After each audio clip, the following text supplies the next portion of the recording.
I'm very pleased to welcome you this afternoon to this section of the U.S. Psychotronics Association. We're very fortunate to have the Reverend Mary Hardy as our speaker this afternoon on the Holy Grail of Vortex. Mary Hardy is a writer, teacher, herbalist, servant of the process of bringing consciousness forth onto the planet. She has a PhD in homeopathy from Missouri College of Naturopathic Physicians and a BA in education from Western Michigan University. She has written 2 books, The Alchemist's Handbook of Homeopathy and Pyramid Energy and the Philosophy of God, the Science of Man. Please welcome her today.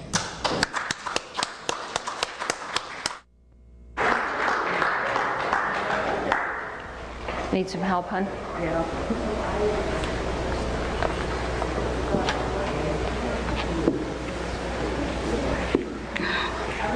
Thank you. Thank you.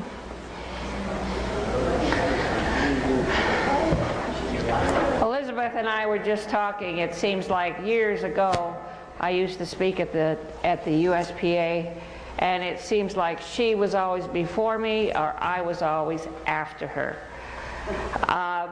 I started speaking at the USPA in 1984.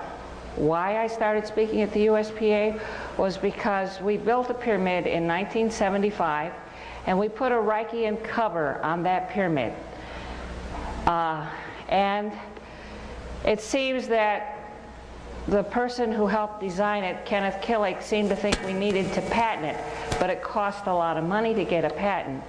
So we went to a patent office, and what they said they would do is we could record it, but we had to write a paper and get it published in a scientific journal, and then we had to present the paper to a scientific group.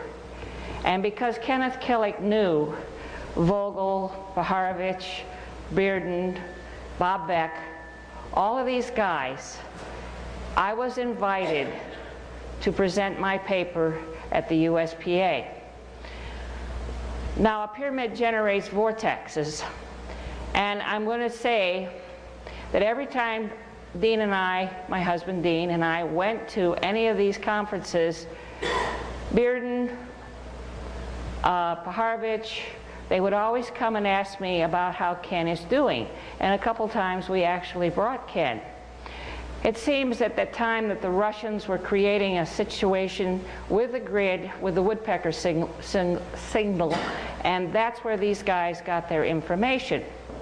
And I really think Bearden took the knowledge that Ken developed in standing columnar waves, because if you look at a pyramid and you can imagine a vortex like smoke rings coming up, that Kenneth said is the same thing as scalar technology.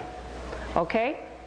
Now, the first thing we did to help people understand back then what a vortex does is we created these stars. My husband created the stars. One generates a clockwise, the other one generates a counterclockwise.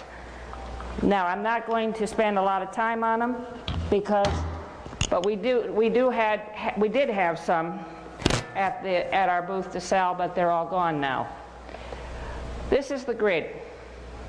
And if you're going to move energy from one point on the grid to the other point, you have to create a clockwise or a counterclockwise vortex.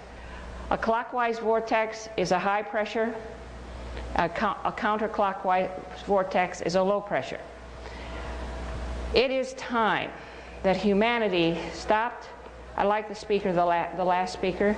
We don't need to put all these equations into mathematics. We just need to start to use our mind to move this energy. And we can actually bring balance to this planet.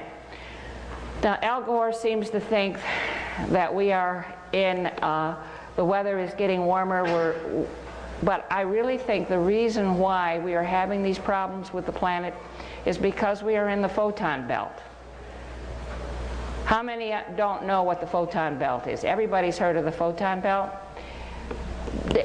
Brinkley started to talk a little bit about it. Every 26,000 years we go through a period where the photon belt heats up our planet.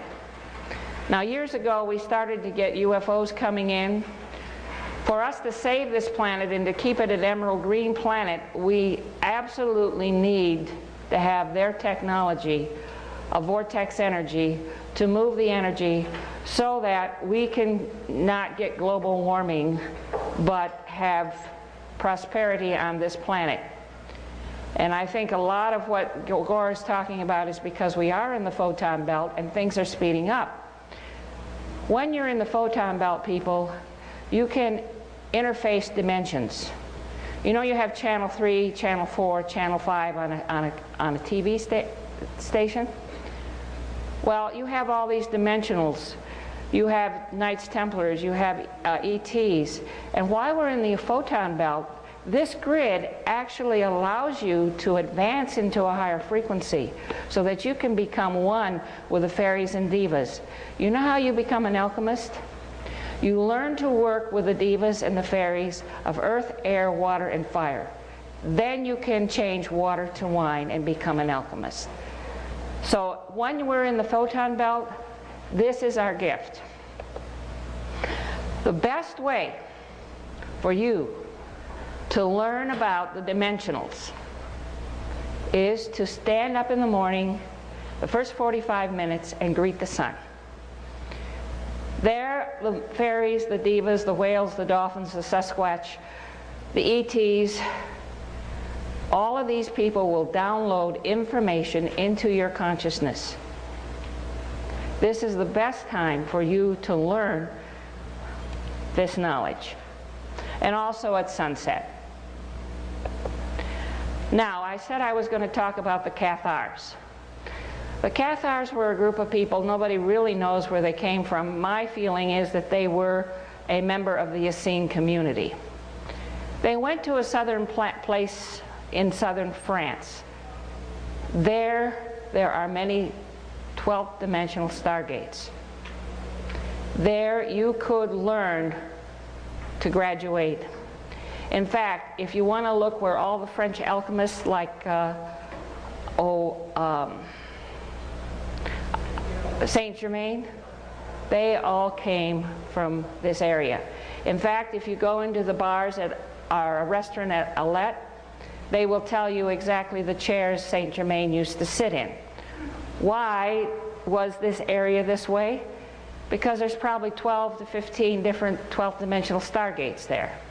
And Salvador Dali said that Peripatus, which isn't too far from here, is where the center of the electrical field on the planet is. Okay.